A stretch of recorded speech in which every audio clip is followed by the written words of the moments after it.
What are some harmless ways to f with people?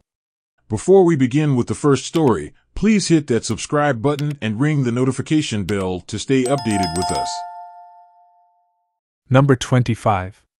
If someone asks for your name, saying something like, Jack, but with only one P. It's Dave, but without the F, there's no F in Dave. I know, that's what I said.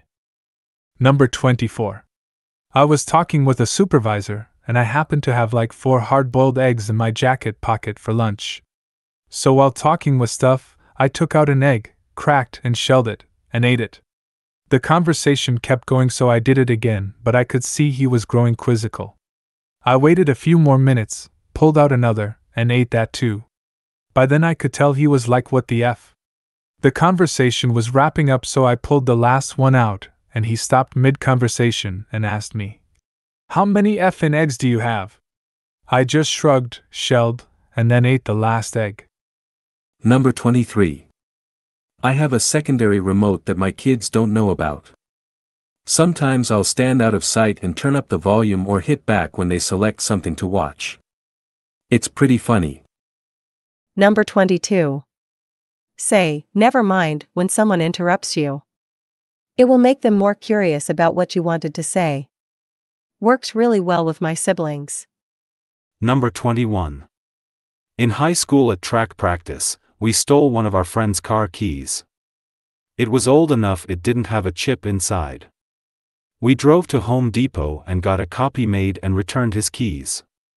Every day at practice we would move his car to a different parking spot but in the same lot. Number 20. When I was in HS, I carefully watched my buddy open his gym locker for a week so I could memorize his code. The day finally came when I wanted to mess around with him.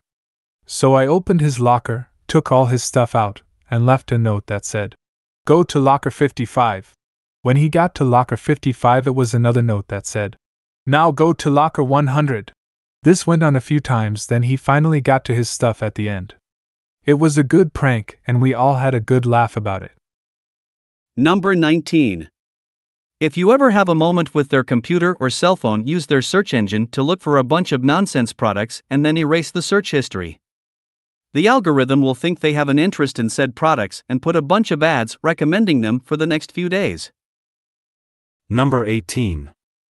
I mispronounce famous people's names constantly, then say it correctly randomly so they never know what to expect. Billie Eilish, John Legends, Jason Ackles. My favorite that I do is Tang Chatham. Number 17. My dad used to have this game with a friend. They embarrassed me endlessly when I was a teen, but that was a bonus. Basically, when they were walking in the street, whenever they were passing someone, they would say things like, Remember, when you pushed your mother-in-law down the stairs? Or, I mean, it wasn't that much drug, usually I carry way more than that. Or, Where did you hide the knife after stabbing him? You get the idea. Anything absolutely awful, as if they were having an entire conversation about drugs, whatever. My dad and his friend had the whole hippie look as well, so innocent passers-by would quickly cross the street. Number 16. When at work, tell someone, I'm going to the bathroom, do you need anything? When someone announces that they're going to the bathroom, say, I hope everything comes out okay. Number 15. In college, I had a roommate who was also a good friend. He would go to his parents on the weekends and lock the door to his room. My other roommates and I would give him shit because he knew we wouldn't steal his stuff or anything. So naturally, I learned how to pick locks. We would get into his room and do subtle things like mess up his bed and move things to other places in the room. Every week he would get back and be like, Did you guys f with my stuff? We would always say, How would we even do that? You lock your room. We continued to do it the rest of the year. I don't think he ever figured out what was going on. Number 14. My neighbor got an expensive new camera for his front door. Randomly, for the last several months, I have covered myself in a black cloak, including face, crawled up into camera view, and left a random harmless object. A carrot, spool of thread, 3 ink pens with the caps mixed up, dumb meaningless things. On camera, a dark shape appears and disappears, leaving a random object behind. It is driving his silly crazy. You should start to make a pattern. Do only red objects or pick a theme like adhesives and stick to it for a month, then change it. Number 13. Shout at friends from far away, like at a concert, but gibberish. When they say, "What?" slowly, phonetically, repeat the gibberish. See how many times they ask, "What?" before either just agreeing, or if you get bored, just randomly go, "Okay," like you agreed to something. "Hey, Roy." "Yeah." "Have you Roddy the skin bake on triangle?" "What?" "Have you Roddy the scan bake on triangle?" "What? The scan? Bake it all?" "Yes/no." "What?" "Okay. I will, thanks." Number 12. It works best if you are standing, but use your judgment. Gradually lower the volume of your voice. Others will match your volume, and they tend to move closer. Wait for your moment, and just start speaking in a normal, or slightly louder than normal voice. Reply. My mother and grandmother do this, but the other way around. Every family get-together turns into them casually shouting across the room to each other. Number 11. My grandpa does this thing where he stops in the busy street and starts staring into the sky as if he's seen something amazing. It doesn't take long for other people to stop and stare too. Once he reaches critical mass, he quietly slips away chuckling to himself. Edit, he's in his 90s now, but when he was a teenager he was a bit of a young tearaway and had a pet monkey, which is weird considering this was the UK. Number 10. When I was a corrections officer, we had a guy who worked with us who was kind of a to everyone, and he was computer illiterate. We took a screenshot of his desktop and moved all of his icons off of it so it looked legit, but nothing worked. It took him an hour before he finally called IT, and they figured it out pretty quickly. He wouldn't talk to any of us for about a week. Number 9. I have the same champagne flutes as my cousin. Every time I go over there, I smuggle one or two into the china cabinet. It was going really well until Thanksgiving when they caught me. They said, "I thought I was going nuts. I told partner that they were multiplying and they said I'm nuts." Number 8. We did this to a friend. I noticed when she bought her house, she had some prints in her kitchen of lemons, 2 prints. That was all I needed. I went to a charity shop and bought maybe 20 cheap picture frames, then Googled lemon art and printed them in color at work. On my friend's birthday, we were outdoors, and it began to rain, and the plan was to go to her house. I made my excuses and hopped in a taxi home to drop off my stuff, and to pick up a literal box of lemon pictures. We coordinated.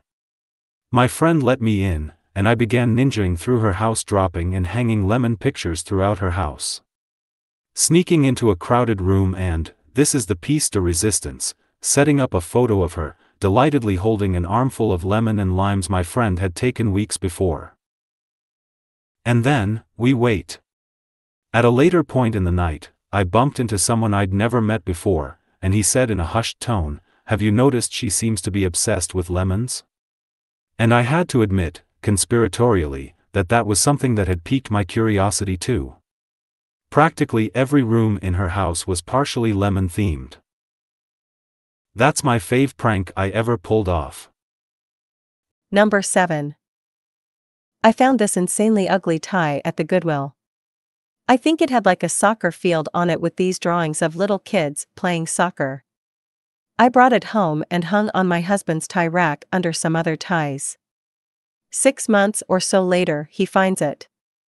I managed to convince him he had it for years. He was baffled that he had no memory of ever receiving it.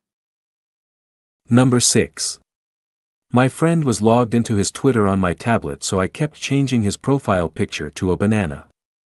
He thought someone hacked him and tweeted about it. I replied to the tweet using his profile. It got so bad he was arguing with himself on Twitter. Number 5. When you're talking to someone, just keep handing them random items. They'll just keep taking them without realizing it. I once handed someone an ice cube while passing them in the hall at work. Number 4. If I know someone is walking a little ways behind me and I turn a corner with nobody else around, I like to run 10 to 20 steps to widen the gap and then laugh to myself, thinking that the person behind me will be confused. I doubt anyone ever notices, but I get a kick out of it every time. Number 3. I put a tiny piece of masking tape over my coworker's mouse laser on April Fool's Day one year and wrote, "April Fools," on it. He troubleshot every single thing except examining the mouse. He eventually called IT, who simply turned the mouse over and pointed it out to him. Number 2. Oh man, I do have a story. In my freshman year of college, my roommate was a very neat and orderly person. He had every pencil in place, every paper had a folder, and his things got neatly packed away. We were pretty amicable towards one another, even with my messy living. At first, when he would leave for classes, I would admire how tidy his desk was and thought to myself, I should fuck with that. For the whole year we lived together, I would sneak use staples everywhere on his stuff. Homework folder? Staple. Pencil case? Staple. Backpack? Staple. Shower caddy? You bet that pube-infested bar of soap got a staple on it. Hell, even the TV remote got a staple in it between the batteries, so when they died, he would eventually find another. I did it often, but was careful to space the staple events far enough apart to not raise suspicion on myself. I further protected myself by making a huge deal of having to borrow the across-the-hall neighbor's stapler whenever I needed to bind papers together. About March of our second semester, he had become insanely suspicious of anybody with a stapler and watched them like a hawk. The straw that broke the camel's back, I had asked him one night what his plans were under the guise of having a companion over for a visit. He said after dinner he had to go check out some obscure book at the library. When he left and headed to the dining hall, I snuck off to the library, found the obscure book he needed, and clicked a staple into it. He gets back to the dorm room, and I'm doing homework in the same spot when he had left an hour earlier, claiming the meetup didn't end up happening. He sits down at his desk and opens up his newly rented book, and tick, I hear that staple fall out onto his desk. All I hear after that is, "Well, where the f all these goddamn staples coming from?" I revealed myself after graduation when I mailed him a birthday card with a used staple in it. Thankfully, he got the biggest kick out of the card, and we still talk daily. Number 1. I do this every so often because it's kind of a game to me to see how long I can keep it up till the person catches on. I repeat the last word the person says in question form. Example: "Hey, me and Jenny are headed to Jim's Pizza Hut." "Jim's Pizza Hut?" "Yeah, you know the one on F Street." "F Street?" "Over there near the harbor with the big carousel." "Carousel?" "Yeah, you know the one you went with me and Jane." "Jane?" "My girlfriend." "Girlfriend? Okay, what the F is wrong with you?" Once they call you out and have caught on, the game ends. I've carried on a conversation over an hour once doing this. It's really awesome when the person you are doing it to has gone through this a few times with you. My daughter has gotten me a few times herself, and she'll laugh on and off for the day at my expense. Her husband has called me an a** for teaching this to her a few times too. Thank you for watching. If you like to watch more of these videos, please leave a thumbs up, comment, subscribe, and don't forget to share it to your friends and family. I'll see you in the next video.